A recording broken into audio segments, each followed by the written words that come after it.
आत्मनिर्भर भारत मराठी निबंध। आत्मनिर्भर भारत ही एक केवळ आर्थिक उद्देश ठेवणारी संकल्पना नसून ती एक राष्ट्रीय भावना आणि सामूहिक संकल्पना आणि एक सामर्थ्यवान भारत निर्माण करण्याचे दृष्टिकोन आहे। ही संकल्पना भारताच्या स्वतंत्र चळवळीतील स्वदेशी चळवळीच्या तत्त्वज्ञानावर आधारित आहे, ज्यामध्ये आत्मनिर्भरतेला राष्ट्रीय सार्वभौमाचा पाया मानले जाते। कोविड-19 सारख्या जागतिक संकटानंतर जागतिक पुरवठा साखळीतील तुटपुंजेपणा जागे झाल्यावर ही संकल्पना आणखीनच प्रासंगिक झाली आहे। आत्मनिर्भर भारत म्हणजे परकीय साधन संपत्तीवर अवलंबून न राहता देशाची स्वतःची उत्पादन क्षमता, संशोधन आणि बाजारपेठ विकसित करणे होय। आत्मनिर्भर भारताचे महत्त्व। आत्मनिर्भरता म्हणजे संरक्षणात्मक अर्थव्यवस्था किंवा जगापासून वेगळे होणे नव्हे, तर जागतिक अर्थव्यवस्थेत एक सबल आणि सक्षम सहभागी म्हणून उदयास येणे आहे। आर्थिक सुरक्षता। कोविड-19च्या काळात वैद्यकीय उपकरणे, व्हॅक्सिन उत्पादन आणि इतर गंभीर वस्तूंसाठी इतर देशावर अवलंबून असण्याचे धोके लक्षात आले। आत्मनिर्भरता अशा परिस्थितीत देशाला आर्थिकदृष्ट्या सुरक्षित आणि स्थिर ठेवते। देशातील उद्योगधंदे वाढल्यामुळे लहान मोठ्या उद्योगांना चालना मिळून नवीन रोजगार निर्माण होतात। ग्रामीण भागातील उद्योजकता वाढण्यास मदत होते। जेव्हा भारतीय उत्पादने दर्जेदार आणि किफायतशीर असतील तेव्हा ती जागतिक बाजारपेठेत सहज स्पर्धा करू शकतील। मेक इन इंडिया पण मेक फॉर द वर्ल्ड हे याचे ध्येय आहे। संरक्षण, अवकाश, संप्रेषणे अशा संवेदनशील क्षेत्रामध्ये स्वदेशी तंत्रज्ञानाचा विकास करणे राष्ट्रीय सुरक्षेसाठी अत्यंत गरजेचे आहे। आत्मनिर्भर भारताची 5 स्तंभे ही संकल्पना 5 मुख्य स्तंभावर उभी आहे। एक अशी अर्थव्यवस्था जी सतत बदलत्या जागतिक परिस्थितीत झेप घेऊन वाढू शकते।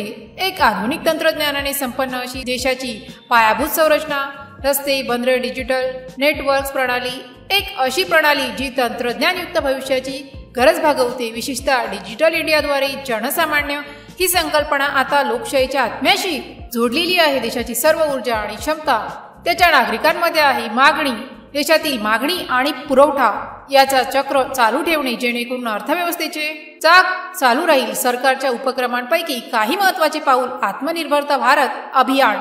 कोविड-19च्या आर्थिक धक्क्यावर मात करण्यासाठी 20 लाख कोटी रुपयांचा विशेष आर्थिक पॅकेजची घोषणा करण्यात आली। यामध्ये शेतकरी, श्रमिक यांना विशेष प्रोत्साहन देण्यात आले। व्होकल फॉर लोकल हे आत्मनिर्भर भारत अभियानाचे मूळ तंत्र आहे। देशवासियांना स्वदेशी उत्पादने वापरण्यासाठी प्रोत्साहित करणे आणि स्थानिक उद्योजकांना बळ देणे। उत्पादन संलग्न पुरस्कार योजना, इलेक्ट्रॉनिक्स, फार्मास्युटिकल्स, ऑटोमोबाईल, टेक्सटाईल अशा विविध क्षेत्रांमध्ये उत्पादन वाढवणाऱ्या कंपन्यांना आर्थिक प्रोत्साहन देण्याची योजना आहे। त्यामुळे देशात उत्पादन वाढते आणि निर्यातीस चालना मिळते। Digital India, digital payment, e governance, digital शिक्षण यामुळे देश डिजिटल दृष्ट्या आत्मनिर्भर होत आहे। UPI हे याचे एक उत्तम उदाहरण आहे, ज्याने जगभरात ओळख मिळवली आहे। आव्हाने आणि गुणवत्ता आणि किंमत। चीन सारख्या देशाशी स्पर्धा करण्यासाठी भारतीय मालमत्ता गुणवत्तेतील बरोबरी ठेवून किफायतशीर राहावी लागेल। पायाभूत सुविधा, जागतिक दर्जाच्या पायाभूत सुविधेची आणि वाहतूक यंत्रणेची गरज आहे। संशोधन आणि विकास, नाविन्यपूर्ण उत्पादनासाठी संशोधन आणि विकासावर भर घालावा लागेल। जागरूकता, व्होकल फॉर लोकलचा संदेश देशाच्या सर्व खालच्या स्तरापर्यंत पोहोचवणे। आत्मनिर्भर भारत ही संकल्पना केवळ सरकारची जबाबदारी नसून प्रत्येक भारतीयाची जबाबदारी आहे। एखादी छोटी वस्तू विकताना स्वदेशी उत्पादन निवडणे, स्थानिक उद्योजकांना प्रोत्साहन देणे, नाविन्यपूर्ण कल्पना आणि हा यातील आपला वाटा आहे। ही एक दीर्घकालीन योजना आहे, ज्यामुळे भारत केवळ आत्मनिर्भरच नाही तर जागतिक अर्थव्यवस्थेचा एक महत्त्वाचा आणि अटूट भाग बनेल। स्वामी विवेकानंदांनी सांगितल्याप्रमाणे उठो, जागो आणि तोपर्यंत थांबू नका जोपर्यंत लक्ष्य प्राप्त होत नाही। आत्मनिर्भर भारत हे लक्ष्य आहे, ज्यासाठी संपूर्ण राष्ट्राने एकवटून काम करणे गरजेचे आहे।